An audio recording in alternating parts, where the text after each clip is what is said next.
Good evening. I am staying at my cousin's farm right now and just about to go to bed, but wanted to share a couple things with you. One of them,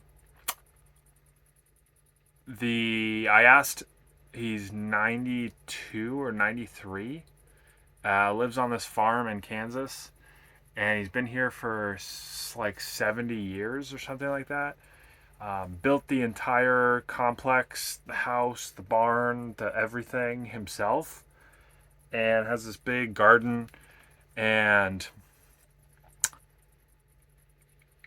I was asking him, we were talking about, I don't remember what, but I was asking him what had changed. We were talking about movies and how in the 30s, 40s, 50s, actors were different and how movies were different. And I was asking him, how life had changed from compared to now, compared to the 30s, 40s, 50s. And so I wanted to share that. And then, um, yeah, my thoughts just on the lifestyle that I'm seeing here. So, anyway, he said basically a lot has changed. And that the first thing he said was that fear was was not really a thing back then. That you never left your door locked. You trusted everyone, and kids would just go and play wherever. And he said that he thinks TV has changed a lot, and particularly I won't get too into this, but with some I'll speak generally with all of the issues around guns and shootings in America right now that we're struggling with. He was saying how the ability for kids, like humans mimic each other, and that he was like, if I were to, if I were to bet, I could flip to any news channel right now, and within 60 seconds, there would be something about a gun, a shooting, some breaking news on the television, and that wasn't always like that. And so I thought that perspective was really interesting to hear, and yet I think it might be I don't know what the phrase is, like a cop out to think that, oh, life was always better in the past, and it's the grass is greener basically.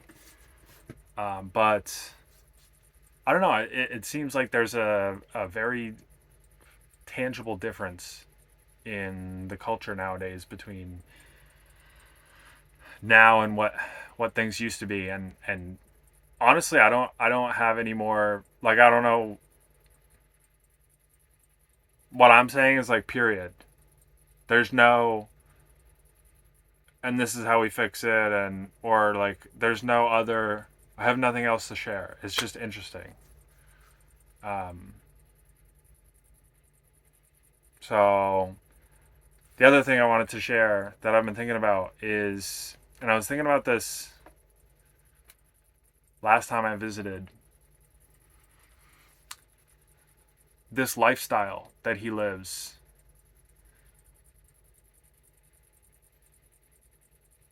having a farm, basically. Well, it's not really a farm. It's like a very large garden, and he has a whole bunch of plants and fruits and vegetables and 2 cats, and it just seems like there's always stuff to do.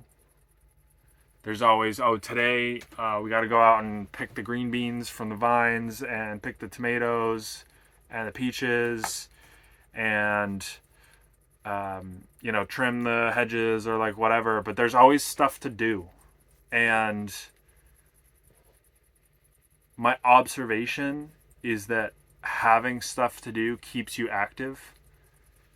And being active is important for, I don't know, maintaining your health, maintaining a positive mindset, just staying busy. And I think I've been more and more interested in this lifestyle for when I'm older. I would love to see how this ends up playing out. Just give me like 60 years and then I'll come back and update you on this video. I don't know. Maybe there's some amount of like dreaming, like fantasy land, like grass is greener.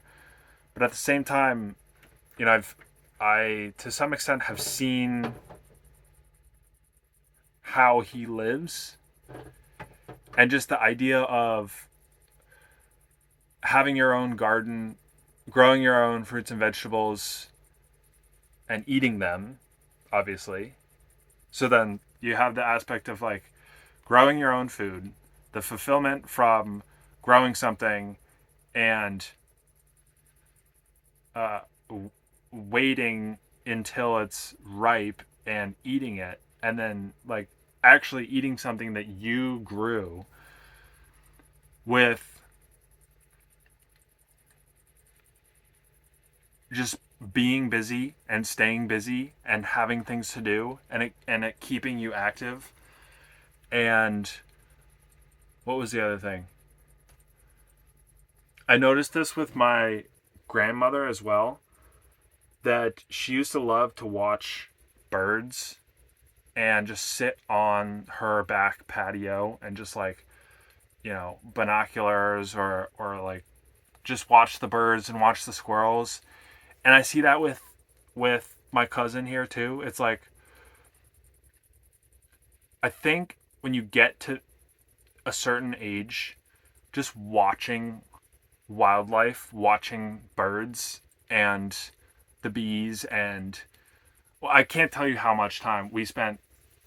He has these 2 cats. He got these new kittens, and they just had so much energy, and they were like fighting each other, and then they would go off and they play in between the flowers, and then at some point, at 2 different points in the day, both of them caught a mouse, different mice, and one of them came over and was like cuddling, and they were the focus of attention. And I don't know, I think there's something to that. It's not like, because I think if I were to, I was trying to think about this. It's like, if I were to live this life now, I would become too bored. There would not be enough growth. There would not be enough like things to do and explore, and I would feel like just watching the cats play with each other outside. Like, you can only do that for so long. But I think my perspective is different if I transport myself to like 80, 75, 80, 85, 90, 95 years old, to where that actually becomes an activity that's fun. And so, I don't know. I think maybe I don't have enough examples or enough examples of what life could be like when you're 80, 90, 100 years old. But this one seems pretty cool. To have your own garden, going out, picking tomatoes, picking peaches, planting more stuff, watering, improving your irrigation and whatever, and then watching the bees and the birds, and I could just see that being in a good life. Building stuff as well, like physically, like building a shed or barn or whatever. I could just see that being fulfilling when I'm at that age. So, I don't know. I don't know. Obviously, I'm not there yet, but it's one of those, like, I think it's useful to think about, and I would need to figure out how to validate this more, because this is one of those things that could change so much uh, between now and then. But what I'm thinking about is, if it's true that this is a lifestyle that I would want to live when I'm whatever 80, 90 years old, just thinking about how to set my life up in that with that in mind, you know.